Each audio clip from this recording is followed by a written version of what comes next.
Muy bienvenidos, bienvenidas, bienvenides. Estamos acá hoy con una palestra muy importante de la ilustrísima María Lucia Fatorelli.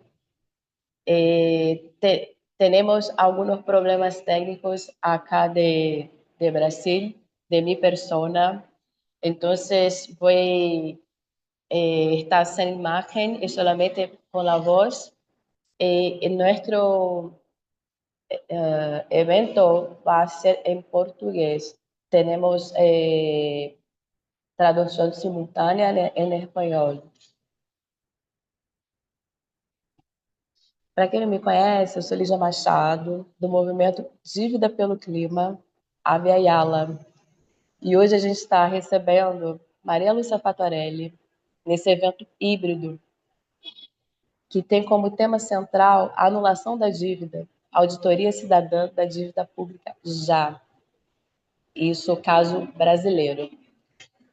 Nós estamos compartilhando ao vivo pelo Zoom do Dívida pelo Clima, Latam, e estamos também no Centro de Cultura Social Movimento, no Rio de Janeiro, Brasil.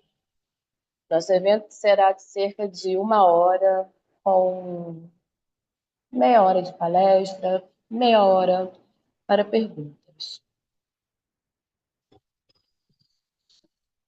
Vamos a Maria Lúcia. Maria Lúcia Fatorelli, coordenadora nacional da Auditoria Cidadã da Dívida desde 2000, membro titular da Comissão Brasileira de Justiça e Paz da CNBB, graduada em Ciências Contábeis e Administração, especialização em Administração Tributária.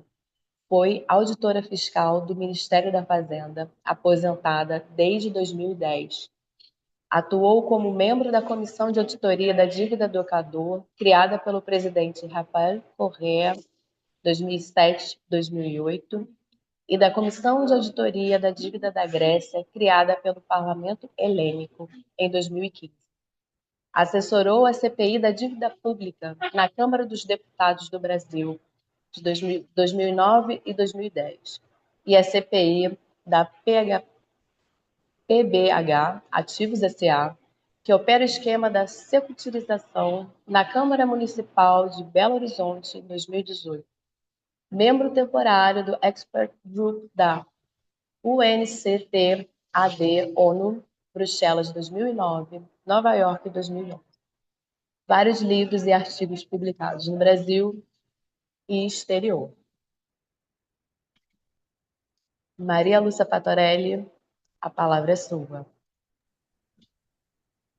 Bom, muito grata, querida Lígia Machado, em seu nome, cumprimento todas as pessoas aí do movimento e também todas as pessoas que estão nesse evento híbrido aí pessoalmente, também online, de várias partes do Brasil e do mundo, né? Cumprimento a Diana, que está no México, e outras pessoas que estão em outras partes também.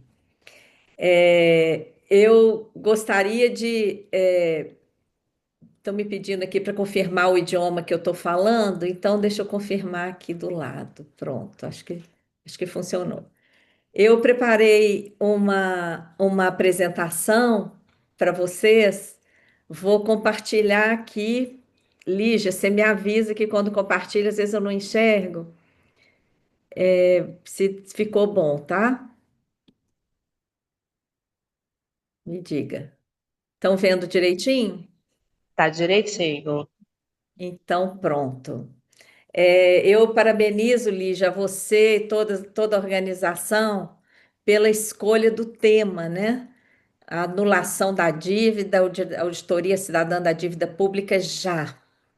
E nomeei essa palestra em consideração, inclusive, ao que o movimento, né, de vocês tem buscado, tem mobilizado e divulgado sobre o sistema da dívida e sua relação com os danos ambientais e a mudança climática, que acho que esse é o ponto que a gente tem que procurar fazer aqui a relação, né? Eu queria começar falando do Brasil.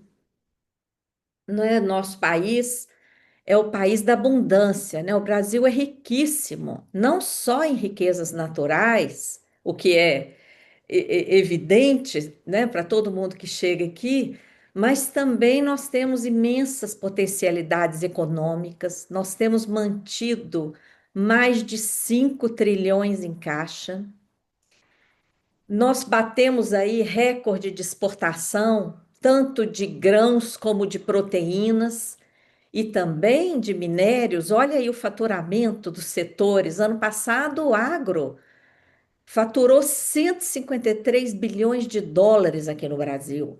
O setor mineral, 270 bilhões de reais.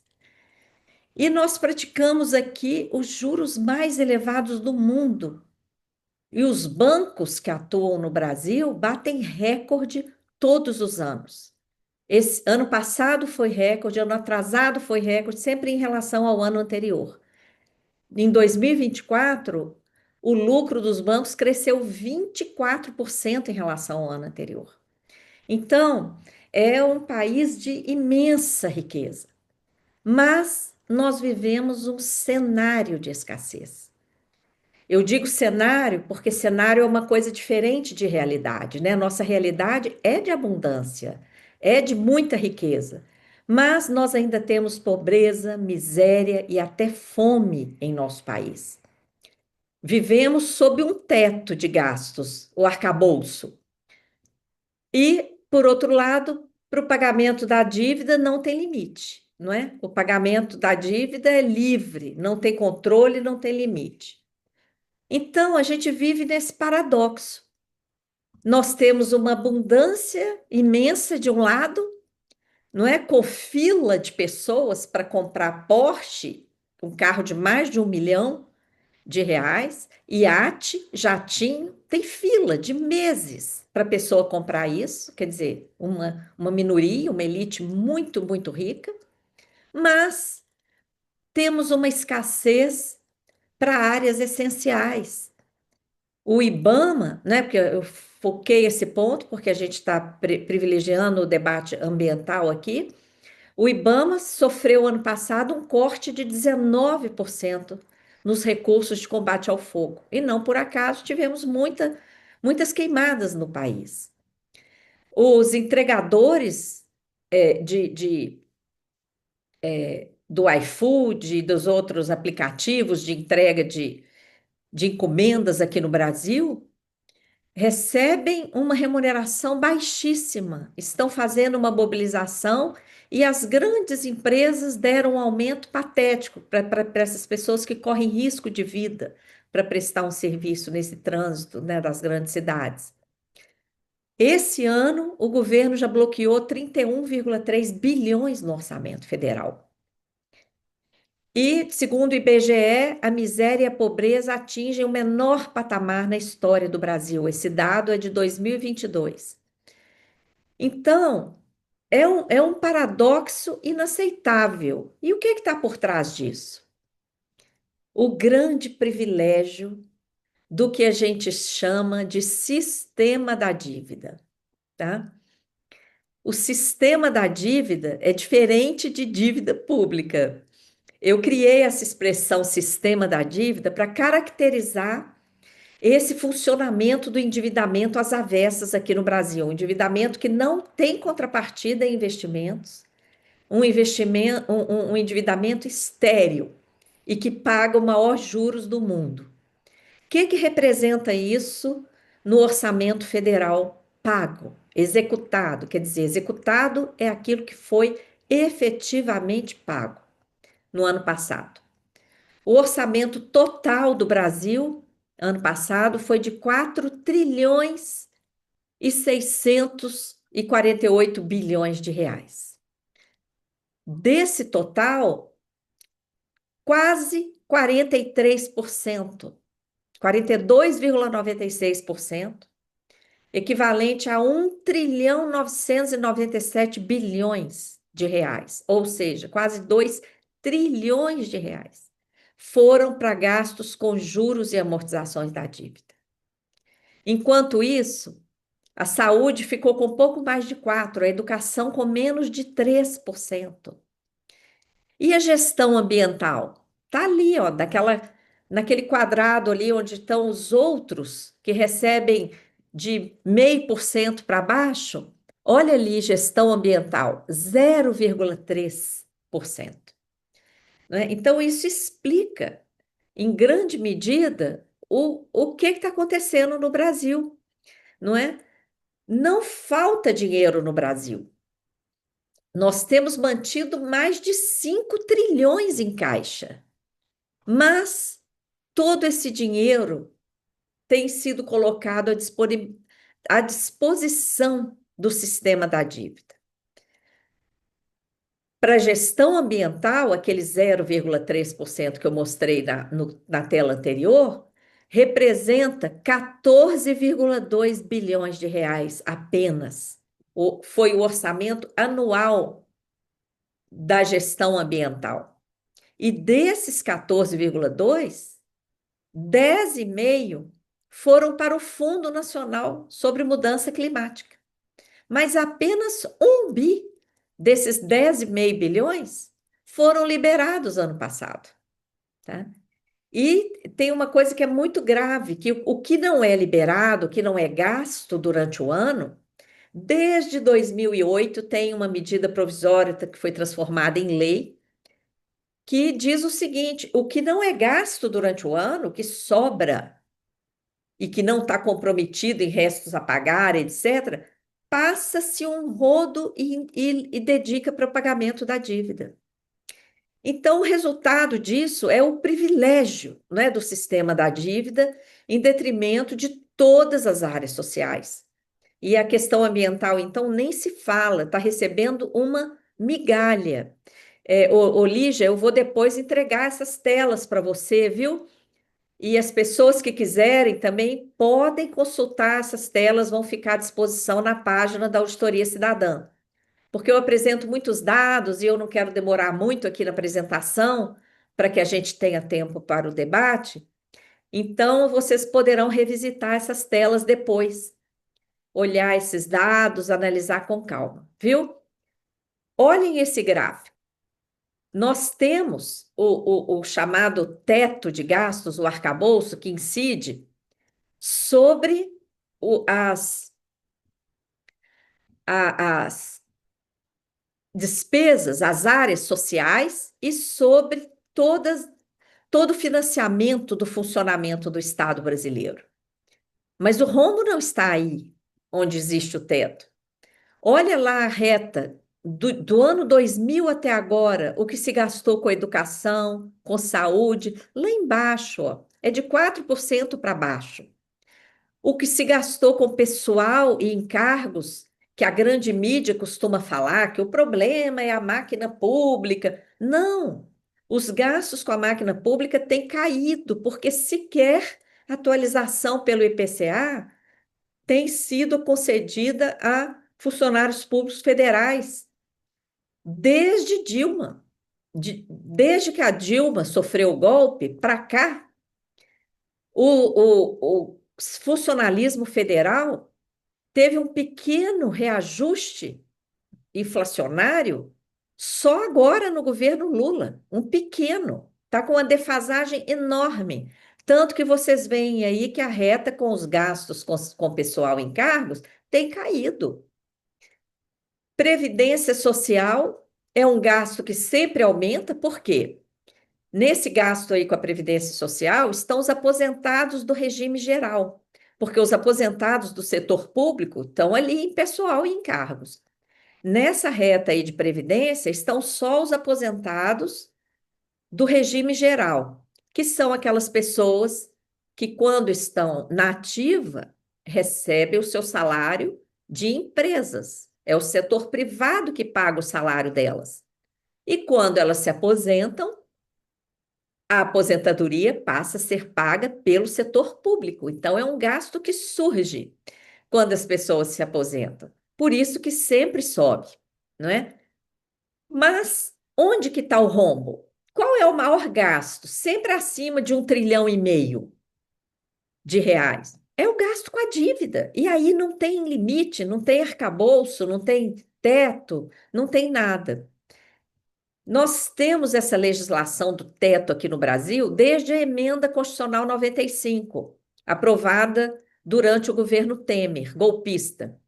Mas veio o governo Lula, conseguiu revogar o teto da Emenda 95, porém colocou um outro teto através do arcabouço fiscal, com uma possibilidade de reajuste anual dos gastos muito pequena, de no máximo 2,5% acima da inflação, o que é muito pouco, né? O arcabouço, então, manteve o teto. Está lá na exposição de motivos. Para que esse teto? Para guardar recursos importantes para o pagamento da dívida, né? E esse arcabouço tem trazido graves limitações, porque o teto, como a figura indica aí, só incide sobre os investimentos sociais e sobre a estrutura do Estado. Onde está o rombo, onde está o problema, continua sem controle. Então, nós temos que fazer o quê? Temos que enfrentar o sistema da dívida. E, para isso, temos que difundir esse conhecimento. A opção por um teto, por esse modelo econômico vinculado ao arcabouço, é uma opção política. Não precisávamos disso. A China zomba dos ajustes fiscais. A China não faz ajuste fiscal. E olha onde está a economia chinesa hoje. Há 30 anos atrás, o Brasil estava na frente da China em industrialização, em desenvolvimento socioeconômico. Olha hoje onde está a China, não é? Então, nós temos que rever essa política econômica aplicada no Brasil, que é um modelo de escassez. E o que tem acontecido no Brasil? Nós temos batido os recordes de arrecadação. Ano passado, 2024, nós batemos recordes históricos de arrecadação, acima de 9% em termos reais. Mas, por causa do arcabouço, as, os investimentos sociais só podem crescer no máximo 2,5% ao ano. Então, a gente teve um ano com recorde de arrecadação, mas tivemos cortes na área ambiental, greves, servidores do IBAMA, do ICMBio, de toda a área ambiental fizeram greve, como está aí anunciado, e não foram atendidos. Pelo contrário, o governo judicializou a greve dos servidores ambientais. E o que nós assistimos? Queimadas para todo lado.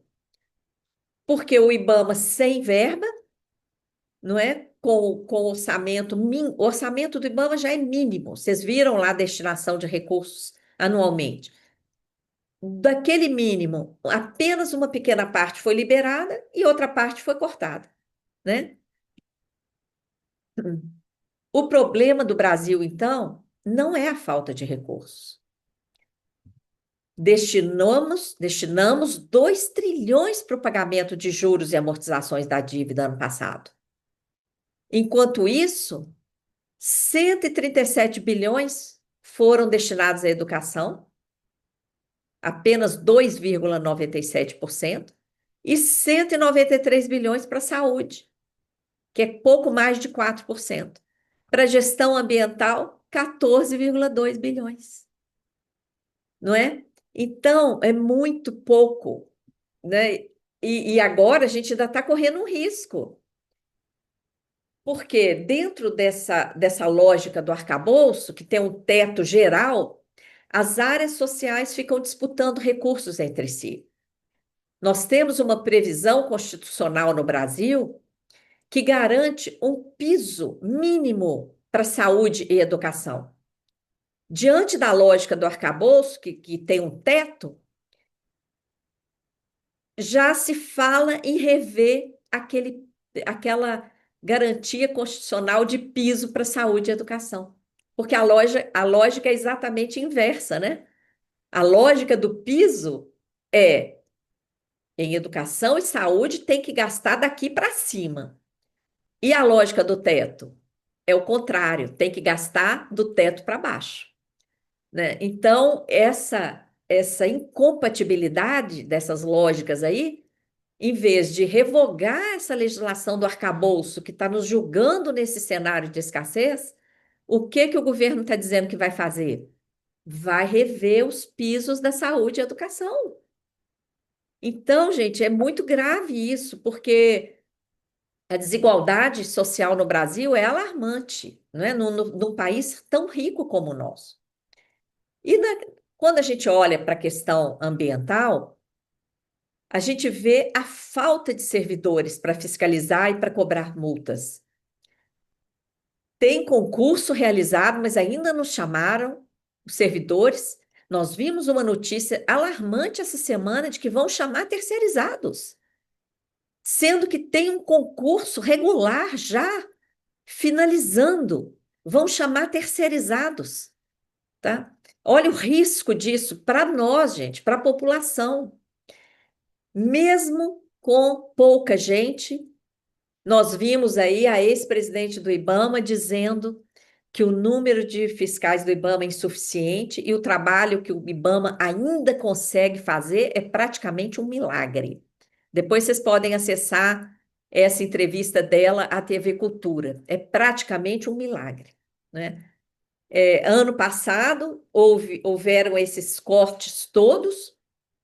Mesmo assim, o IBAMA conseguiu multar 242 pessoas por incêndios criminosos, aplicando multa de 224 bilhões. Tá? Nesse momento, eu tenho que registrar também, né, já que o tema é a questão do clima, a temeridade desse projeto de lei que está sendo chamado no Brasil de PL da devastação.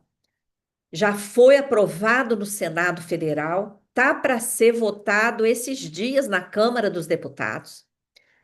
Todo mundo que está nos assistindo, se puder fazer contato com parlamentares, de alguma maneira, é preciso pressionar, porque o que é esse PL da devastação?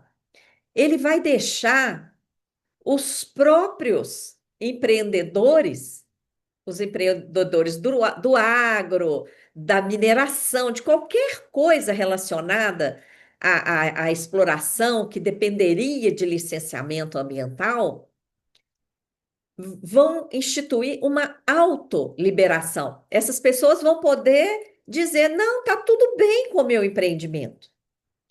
Imaginem, nós que já passamos pelos crimes de Mariana, de Brumadinho e de tantos outros mundo afora, imaginem se não houver uma verificação prévia por pessoal competente, treinado para isso, preparado para isso, a respeito da concessão de licenciamento ambiental. É um risco enorme, não é? E é preciso mobilizar a sociedade em relação a isso, né? Porque essa licença, ela visa destruir e desinformar sobre os territórios tradicionais, tá? Permite mais destruição ambiental ainda.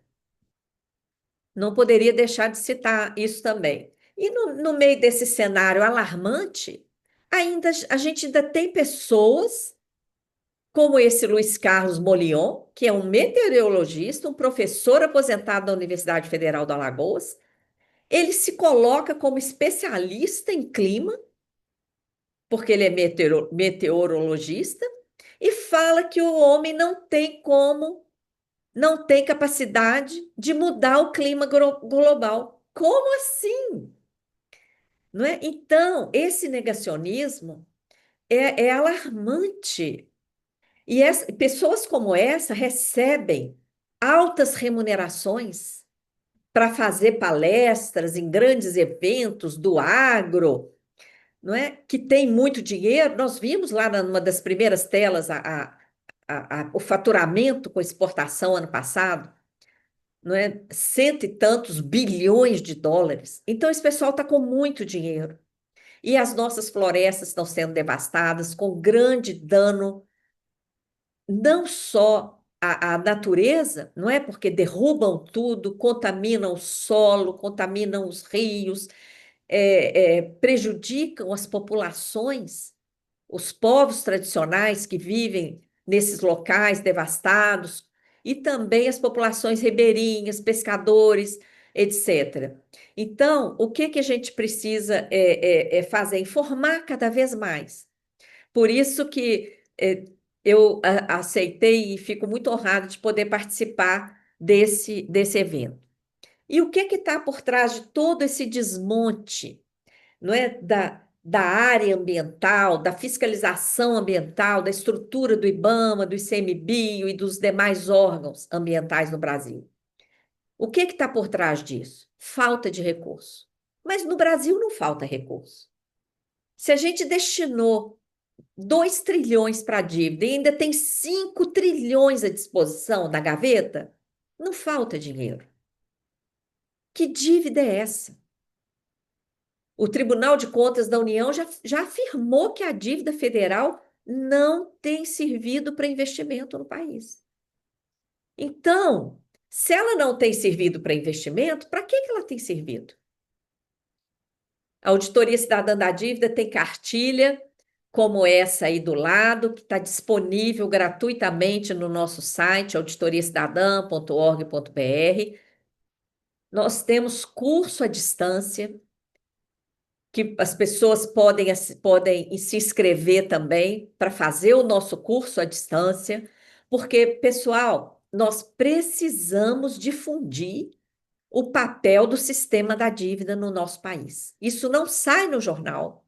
Esse debate não está presente de forma correta na academia.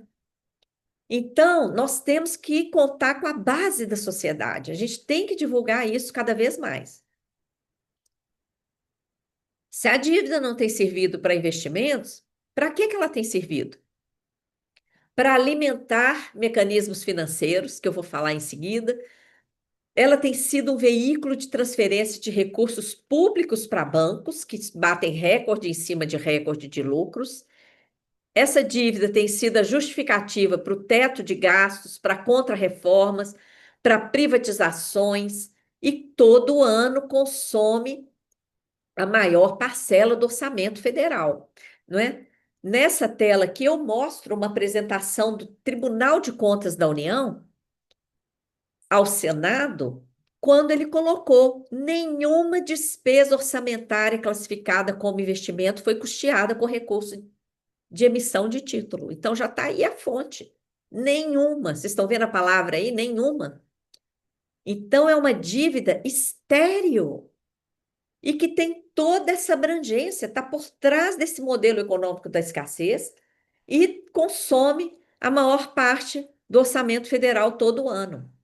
O privilégio da dívida é um negócio impressionante.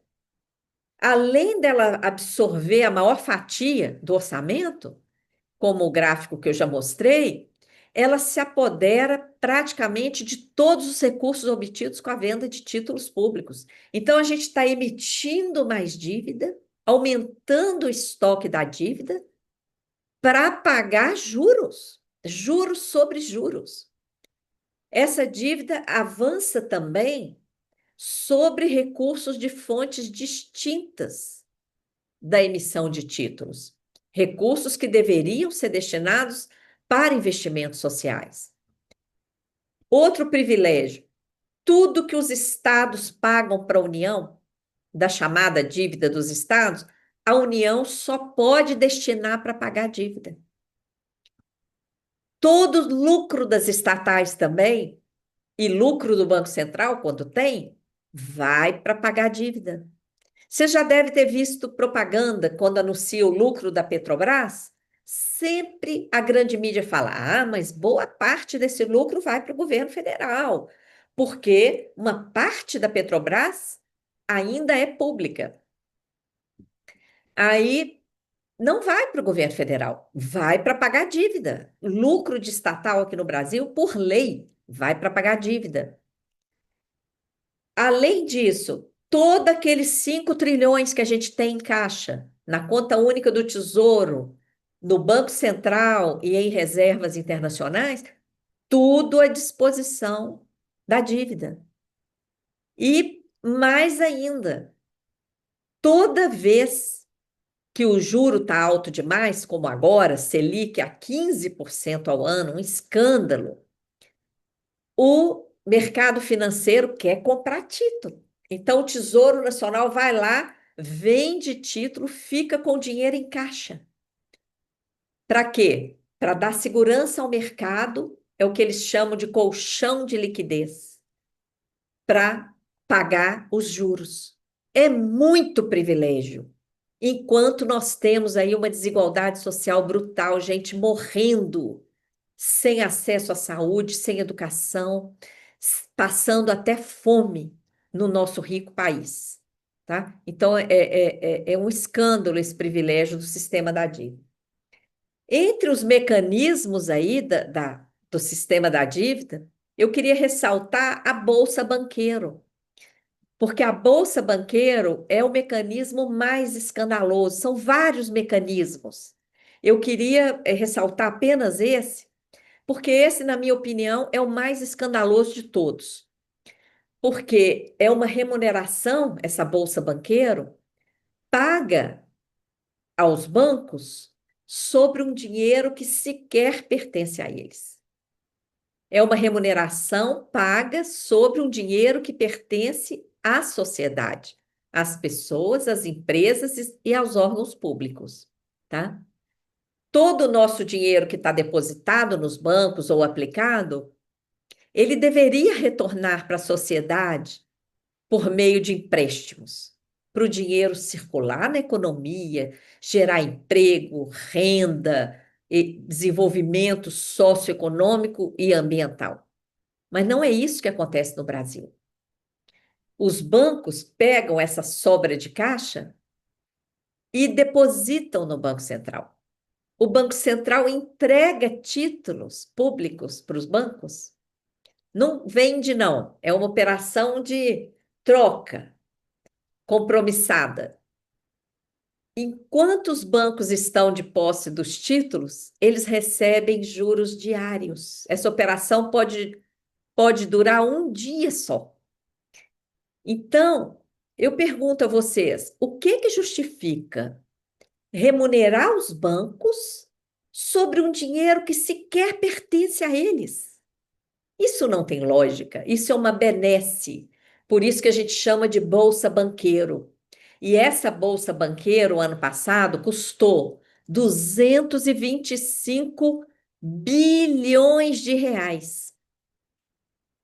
225 bilhões foram gastos para remunerar bancos sobre um dinheiro que sequer pertence a eles. E para a área ambiental? 16 vezes menos, 14,2 bilhões. Então é um escândalo, gente. O sistema da dívida é um escândalo. E aqui eu coloco todos os outros mecanismos financeiros que a Auditoria Cidadã da Dívida vem denunciando. A Bolsa Banqueiro, né, que eu acabei de falar, e vários outros, transformação de dívidas privadas em dívida pública. Vocês sabiam disso? Dívidas de bancos, dívidas de empresas, inclusive multinacionais, foram simplesmente transformadas em dívida pública. E nós estamos pagando com todo esse sacrifício social, com teto, com privatizações, com contrarreformas, arcabouço, cortes de orçamento, nós estamos pagando. E tem vários outros mecanismos que a Auditoria Cidadã vem denunciando, que estão listados aí. Eu vou apressar um pouquinho para a gente ter tempo para o debate, né? Eu acabei me alongando aqui, Lígia. Eu queria finalizar, gente, já faltam poucas telas, colocando o impacto da elevação da taxa básica de juros, da Selic, nas contas públicas. Cada vez que o Banco Central se reúne lá, a sua diretoria, e aumenta os juros, a cada 1%, nós temos um aumento de 55,2 bilhões no gasto com a dívida. Então, vejam bem, essa tabelinha que vocês estão vendo aí na tela é um print do site do Banco Central. O próprio Banco Central sabe disso. A cada 1% de aumento na Selic, são 55,2 bilhões a mais de gasto com juros. Tá? Então, para isso, não tem limite. Por isso é que tem arcabouço fiscal, para cortar nos outros gastos sociais, saúde, educação, meio ambiente, etc., para sobrar mais para essa farra aí. E o mais grave é que não tem justificativa técnica, econômica, científica que sustente as alegações do Banco Central para aumentar os juros, tá? Não há. Os juros são o principal fator de crescimento da dívida, segundo dados oficiais do próprio Banco Central. Por isso, a Auditoria Cidadã tem uma campanha pelo limite do juro no Brasil. Eu convido todo mundo que está nos assistindo para votar nessa enquete oficial da Câmara dos Deputados, que esse PLP 104/2022 busca limitar juros em lei. 76 países do mundo praticam limite em lei. Por exemplo, o Banco Santander, que atua na Espanha, que é espanhol. Lá, o máximo de juros que ele cobra no cartão de crédito é 17%. Aqui no Brasil, é mais de 400%. Por quê? Porque lá tem limite de juro. Aqui no Brasil não tem. Então, o mesmo banco faz é, é, essa prática totalmente distinta. Isso mostra a necessidade de ter limite de juros. Nós sequer sabemos para quem pagamos essa dívida. O governo divulga apenas os setores beneficiados. Então, instituições financeiras ficam com a maior parte, mais de 40%, fundos de investimento com 18%, fundos de previdência, aí incluída aí a previdência privada, ficam com mais de 20%, estrangeiros com mais de 8%. Então, olha que coisa, a dívida interna, em grande parte, está na mão de estrangeiros. Tá? E nós não sabemos os nomes, isso é informação sigilosa, isso é mais uma justificativa para realizarmos a auditoria. Então, gente, essa conjuntura escancara o privilégio da dívida e caminha no sentido contrário ao que o nosso país precisa. O que é que a gente precisa? Mais recurso para garantir direitos sociais, combater a desigualdade, investir no desenvolvimento socioeconômico e ambiental e na estrutura do Estado brasileiro. Precisamos interromper os mecanismos que geram dívida. E como nós vamos fazer isso? Tem que enfrentar o sistema da dívida. Temos que exigir auditoria com participação social, incluir o tema como bandeira de luta das organizações sociais, divulgar as campanhas, as publicações da Auditoria Cidadã. Vocês não imaginam o nosso esforço para produzir os cards, os posts diariamente com o nosso movimento. Então, nós convidamos vocês para ajudar nessa divulgação. Convido para conhecer a nossa cartilha, o nosso curso à distância, viu? Depois vocês acessem o nosso site e as nossas redes sociais. Eu fico à disposição para responder aí as perguntas, Lídia, e agradeço imensamente pela oportunidade de participar desse debate com vocês, viu?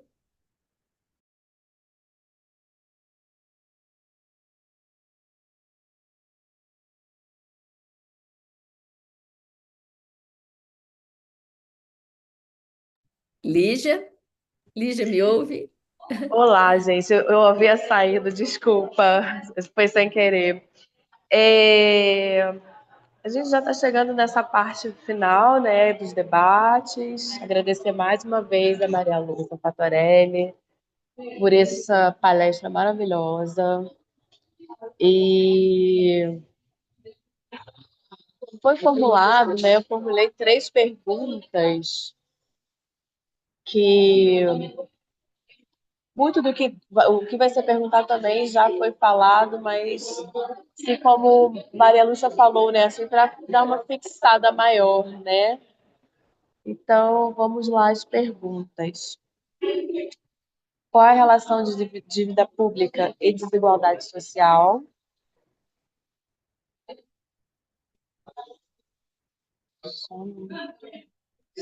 Bom, de certa forma eu falei sim, Lígia. Você quer que eu responda uma por uma ou você quer abrir para perguntas suas e do público e aí eu faço uma resposta geral? Eu acho que uma geral, né? Aí eu vou passar logo Melhor. as duas, porque assim, abrange toda essa questão bem problemática aqui no Brasil e que acredito que em muitos outros países, né? A segunda, quais os empecilhos de uma auditoria cidadã pública no Brasil?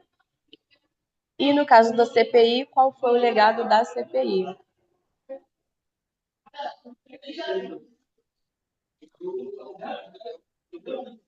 Certo. Vai ter mais alguma pergunta do público? Tem uma pessoa ali que está com a mão levantada. Você está vendo? Vero, tú tenías tu mano. Muchas gracias por la exposición, muchísimas gracias. Obrigada pela exposição.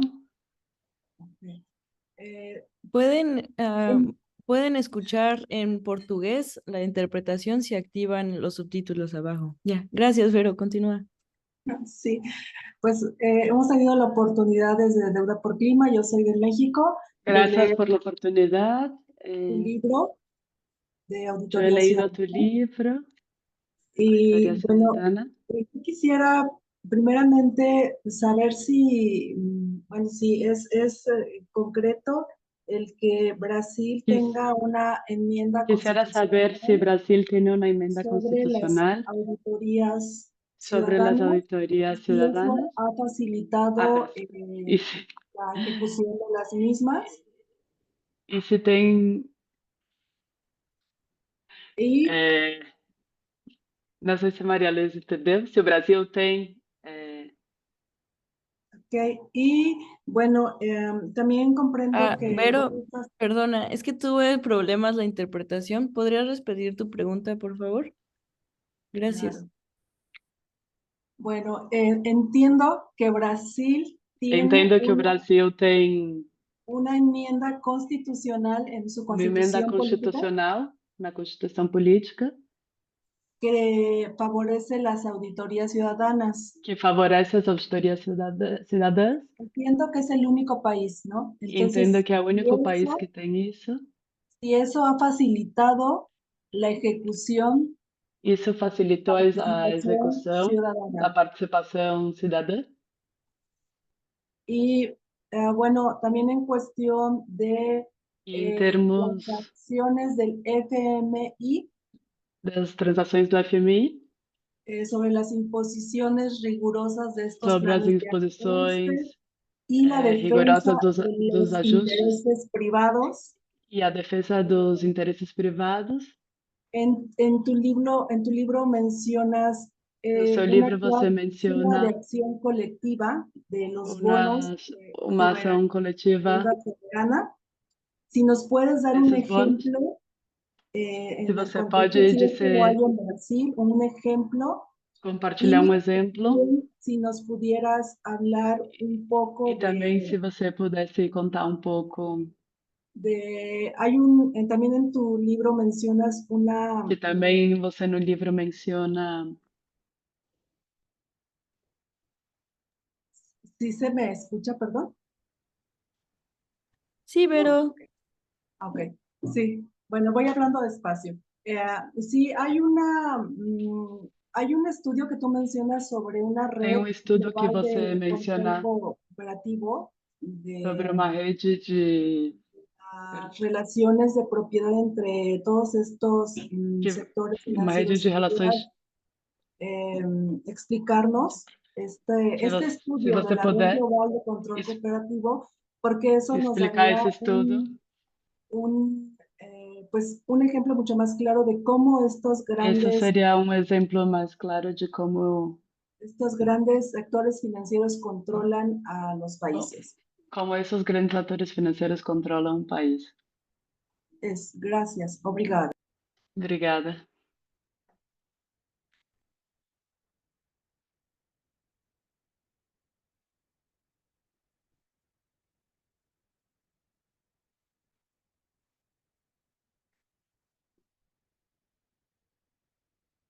Yo, buenas tardes, muchas gracias.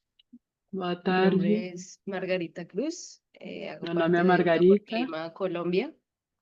Nuestro capítulo parte es da reciente Colômbia. Nosso capítulo é y recente. también creo que es un poco respecto a lo que decía Vero, un poco de la experiencia Em de respeito la ao que a Vera conformación também falava sobre a del conformação proceso ciudadano. dos Ahorita, processos digamos, la página cidadãos, web donde sacan todos a estos página da boletines internet, onde o el vocês têm todos os grupo boletins, que está o como grupo, enfrente de esto, cómo se ha configurado, o sea, hasta como qué esse grupo se punto la configurou masa social e até que grande ponto pues tiene esa incidencia o a massa comparten la social tem información, incidência e podem compartilhar porque informação. ahorita en Colombia pues estamos Porque nesse iniciando momento na con dar a Colômbia a conocer gente está que iniciando ou existe, ¿no? El proceso de dando la a deuda. conhecer apenas o processo da Pero dívida. pues sí quisiera saber un poco más cómo ha sido ese desarrollo ya para llegar a los Mas eu equipos gostaria de saber técnicos. como tem sido esse desenvolvimento para chegar isso em termos técnicos, Y gracias. e seria tudo. Obrigada.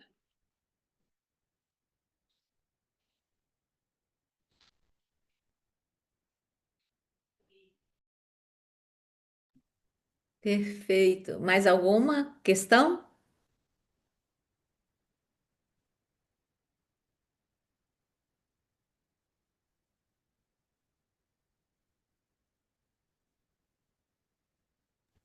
Si quieres responder, María, y vemos si respondiendo hay más preguntas.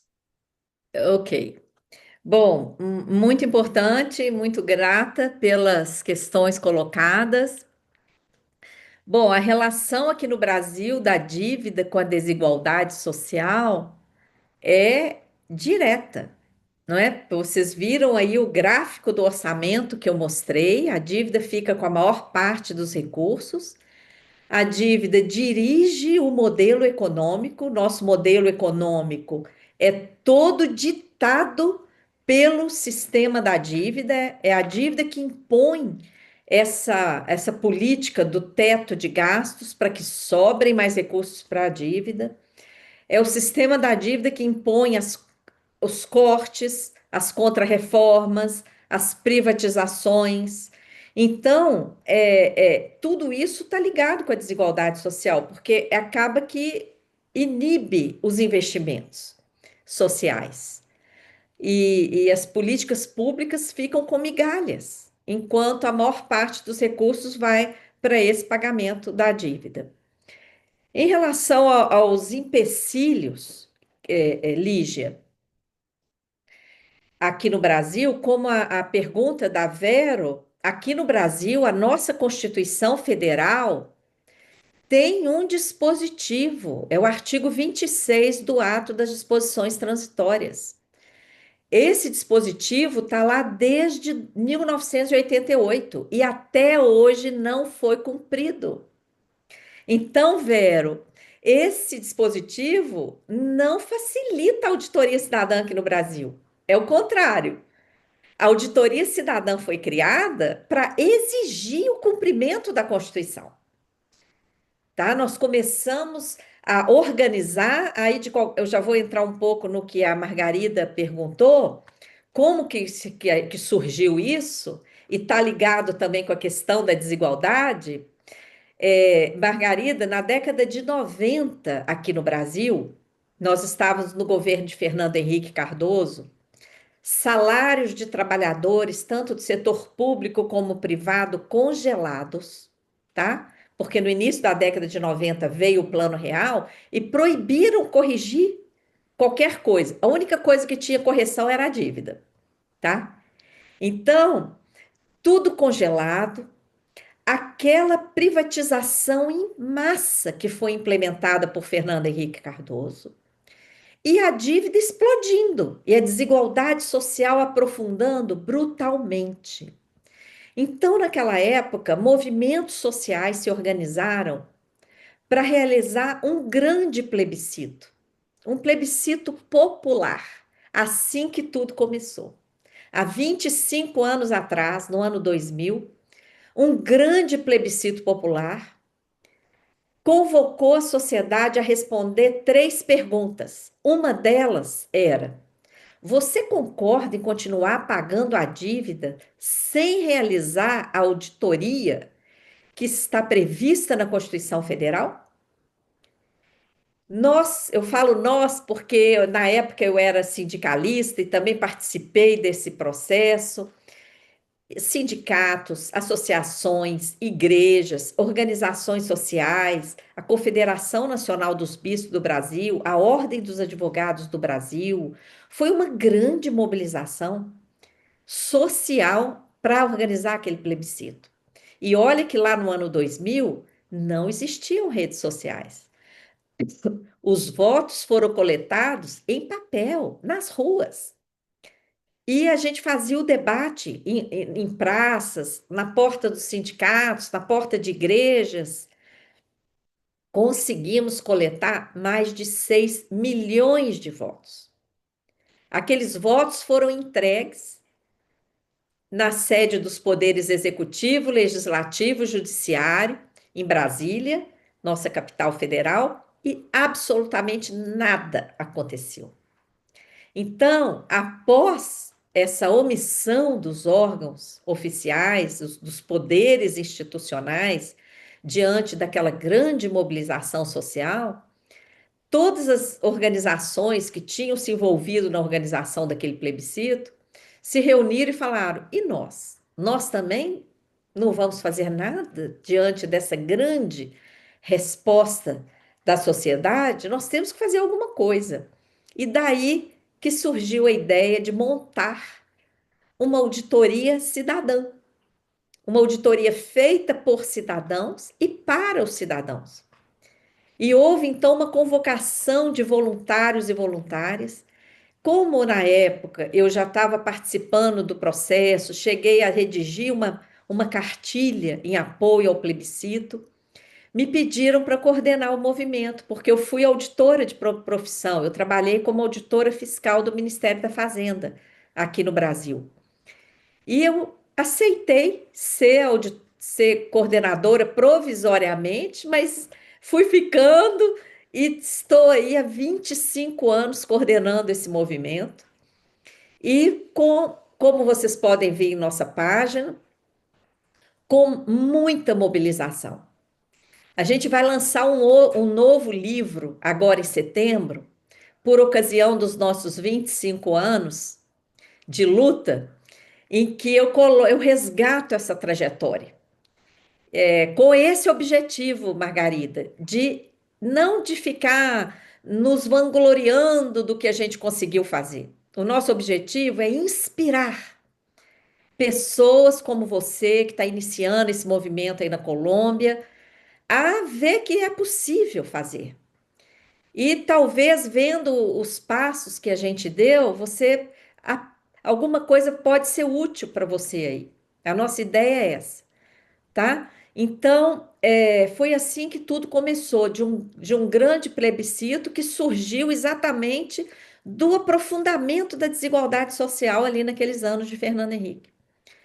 Mas, infelizmente, apesar de toda essa luta ao longo de 25 anos, nós já tivemos momentos de avanço aqui no Brasil, como a CPI da dívida, que é a outra pergunta da Lígia.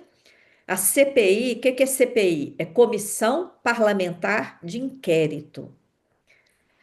É uma comissão criada no âmbito da Câmara dos Deputados para investigar a dívida pública. Ela funcionou durante 10 meses E nós tivemos acesso a muita documentação, porque esse é outro problema para investigar a dívida pública. Nós não temos acesso aos contratos, não temos acesso aos dados. Os dados divulgados são resumidos e às vezes são falhos, tá?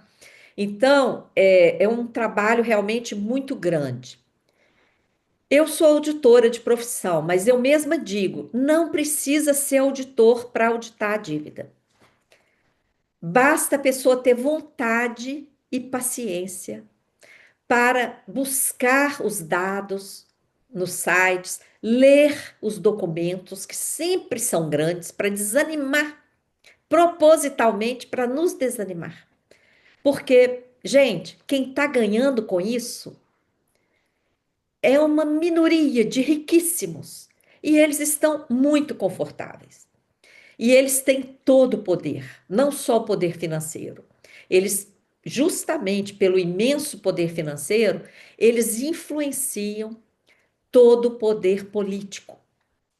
Então, não é tarefa fácil, mas é uma tarefa que precisa ser feita, porque não é possível continuar convivendo com essa desigualdade social. Agora, eu digo, Vero e Fernanda, na nossa região, na nossa pátria grande, na nossa América Latina, que é uma região riquíssima, e essa desigualdade social está em toda a região, né? Isso é inaceitável. Então, nós tivemos um grande sucesso no Equador, porque houve vontade política. Então, voltando à pergunta da Lígia, qual é o maior empecilho para uma auditoria? Vontade política. Quem está no poder não quer entrar, não quer incomodar o poder financeiro, não é? Então, aí que está o nosso maior problema.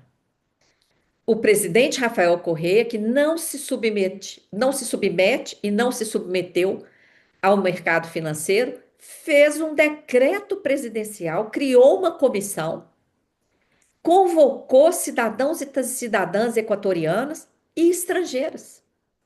E eu tive a honra de ser uma das estrangeiras convocadas para essa comissão. Trabalhei lá na subcomissão de auditoria da dívida externa, junto a bancos privados internacionais, que era a maior parte da dívida e a parte mais cara que eu digo é de juro mais alto, e a parte mais corrupta e mais escondida, e mais secreta.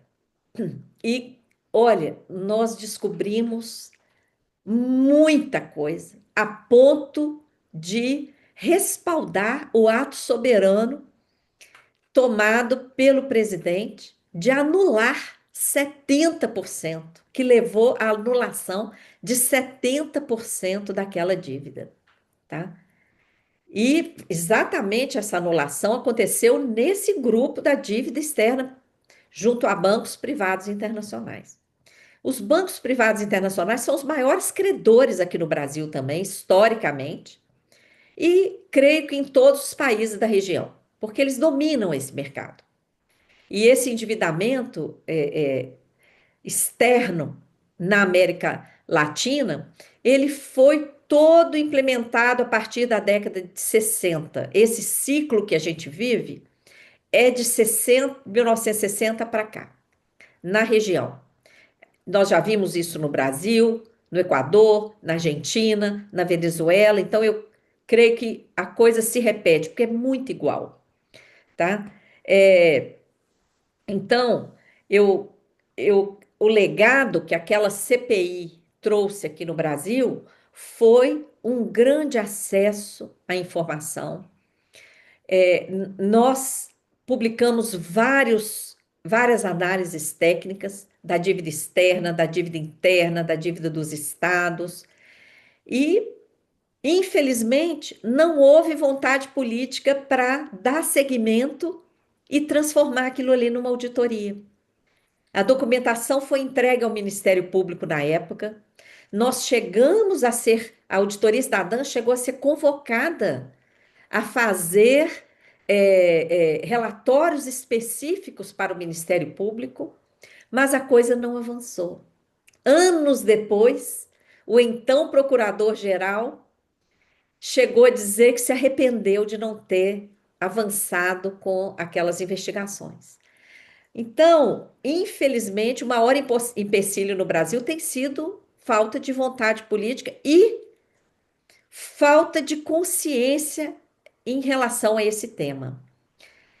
Essa pressão social que precisa empurrar essas pautas ainda não está suficientemente forte.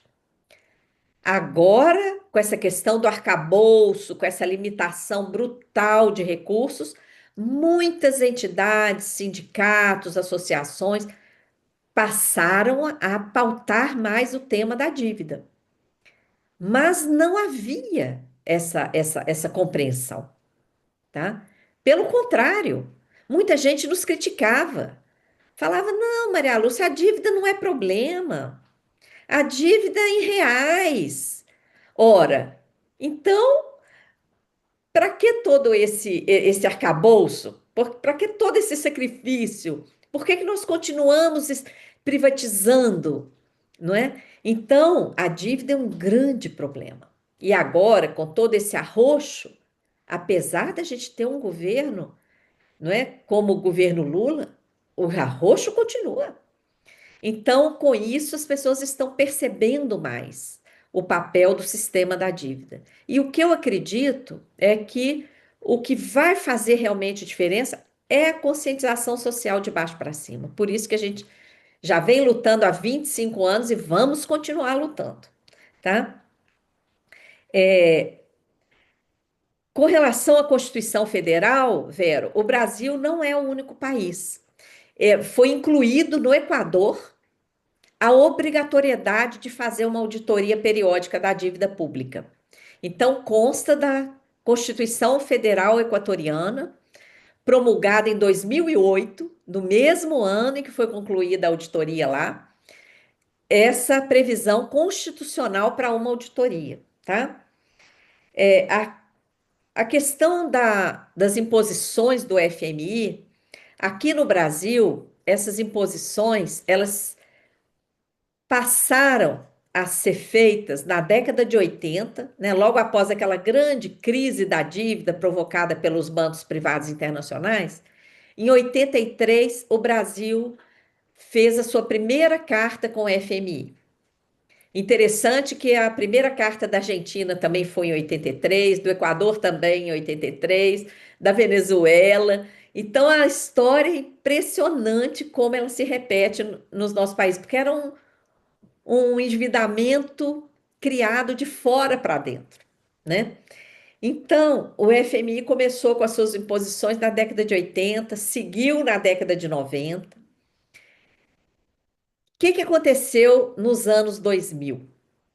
Aquelas imposições que antes eram exigências do FMI, elas começaram a ser incorporadas e começaram a entrar na legislação brasileira.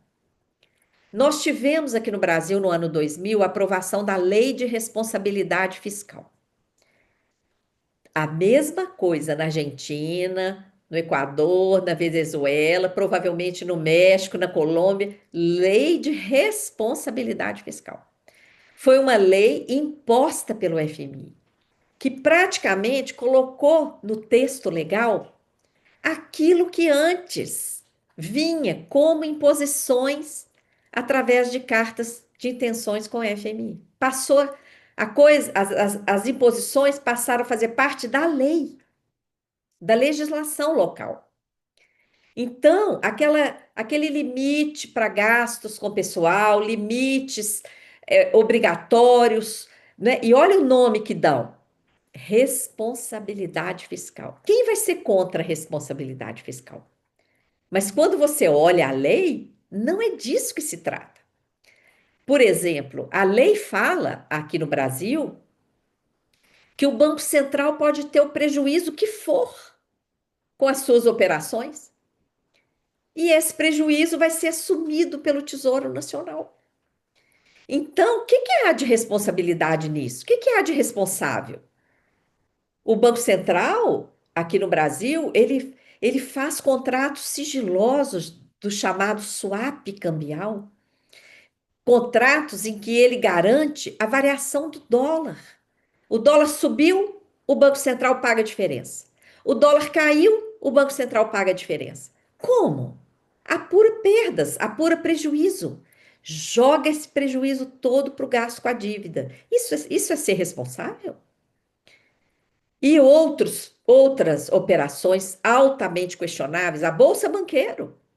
O Banco Central tem prejuízo, tem gasto. Quem é que cobra esse gasto? O Tesouro Nacional. Qual é a responsabilidade disso? Então, na verdade, como o nosso saudoso deputado federal Sérgio Miranda, um dos parlamentares mais dignos que a gente já teve aqui no Brasil, ele, na época de aprovação dessa lei de responsabilidade fiscal, ele fazia discursos incisivos, chegou a publicar que a LRF era uma farsa, era uma lei para privilégios monetários, para privilégios financeiros. E, de fato, ao longo do tempo, a gente viu que é mesmo, né? Então, a cláusula de ação coletiva foi uma das imposições do FMI lá na década de 90. Depois ela começou a entrar também na legislação. E o que que diz essa cláusula? Que um grupo de credores é que pode definir o que vai ser feito em relação àquele endividamento. Agora, para o Brasil, em termos de dívida interna, isso é uma cláusula esdrúxula, porque ela não se aplica, tá? Por conta do próprio sigilo. Não se tem divulgação aqui no Brasil acerca do sigilo de quem são os detentores da dívida interna. No caso da dívida externa, isso é uma cláusula para proteger os bancos, que eles é que sabem quem são os detentores dos títulos. E isso é uma cláusula que vai contra a nossa soberania, tá? Se a dívida é lançada por um país, esse país é que deveria deter o poder de gestão completa dessa dívida. E não quem comprou aqueles títulos, não é? Mas essa coisa está toda invertida em função do poder financeiro mundial, né, em termos mundiais. É outra coisa que, assim, há pouco interesse, e diante do pouco interesse, esse poder financeiro faz o que quer. Faz o que quer, dita as regras, não é? É uma temeridade. É por isso que o nosso movimento, muitas vezes, sofre, né, perseguições, críticas, por isso, porque a gente incomoda. A gente estuda, denuncia, publica, e isso incomoda muita gente, né? Mas a gente não vai desistir nunca, tá? Porque a gente entende que é algo que precisa ser feito. Vamos lá. Outra questão, o estudo da rede de controle global. Esse estudo é interessantíssimo, Vero. Eu te agradeço por ter trazido isso para a gente comentar. É um estudo que foi feito por uma universidade na Suíça. Os pesquisadores levantaram as maiores empresas em todo o mundo, tá? Milhares de empresas, as empresas que realmente influenciam no PIB mundial. Elas levantaram essas empresas e chegaram. Só um minutinho, eu vou precisar pedir uma água aqui. E aí, as maiores empresas do mundo, as maiores responsáveis pelo PIB mundial, elas eles levantaram quem eram os donos, tá? Quem eram os donos dessas empresas. Geralmente eram outras empresas. E eles fizeram um cruzamento. Desse cruzamento, eles chegaram à conclusão de que, por exemplo, as mesmas grandes empresas de medicamentos eram donas também das empresas de agrotóxicos, eram donas das empresas de armamento. E foram fazendo aquele cruzamento para compreenderem, muito grata, para compreenderem quem que controlava o poder econômico no mundo. Para resumir, desse cruzamento, elas chegaram a ver o seguinte: várias empresas eram sócias aqui e ali, mas algumas eram as controladoras. Esse grupo de controladoras era um grupo de apenas 250 e poucas empresas no mundo. Apenas cerca de 250 empresas controlavam o poder econômico mundial. E aí, quem era dona dessas empresas? Eles foram pesquisar. Cerca de 50 bancos. Por isso que na época daquela crise lá nos Estados Unidos, em 2007, 2008, uma crise provocada pelos bancos, uma crise provocada pela farra dos derivativos, que inicialmente do mercado financeiro, principalmente, aquela crise provocada pelos bancos. O que nós assistimos, pessoal? Um sacrifício social brutal, um endividamento do Estado brutal para salvar os bancos, que tinham provocado a crise com a sua delinquência na farra dos derivativos. Eles foram salvos. Por quê? Foi lançado um grande livro na época, Too Big to Fail, grande demais para quebrar. Vocês devem se lembrar. Por que grandes demais para quebrar? Simplesmente porque esses bancos eram donos das empresas todas que controlavam o planeta. Das grandes, de todas as áreas. Medicamentos, semente,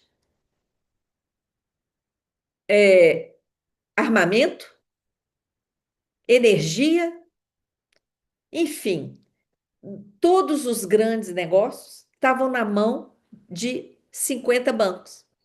E se vocês olharem o resultado da auditoria que foi feita lá nos Estados Unidos pelo Departamento de Contabilidade Governamental, junto ao Fed, o Federal Reserve Bank, foi fiscalizado pelo Departamento de Contabilidade Governamental lá dos Estados Unidos, por volta de 2015, não, por volta de 2011, e o que eles descobriram?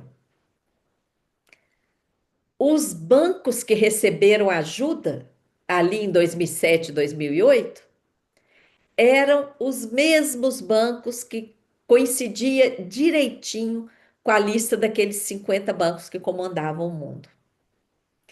Então, é o poder financeiro mundial. E esse poder, gente, foi muito esperto de usar a dívida pública para ser o veículo de sugar dinheiro dos nossos países para ser transferida para o sistema financeiro.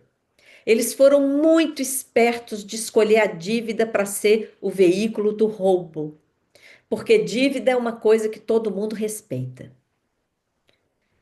Dívida está ligado à moral, né? Quem não paga sua dívida não é uma pessoa séria, não é?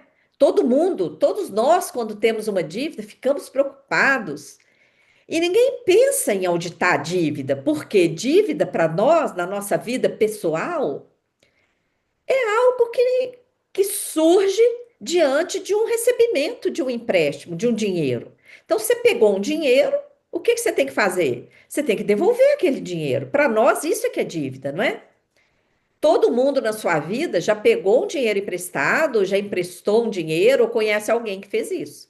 Então, dívida é isso para nós.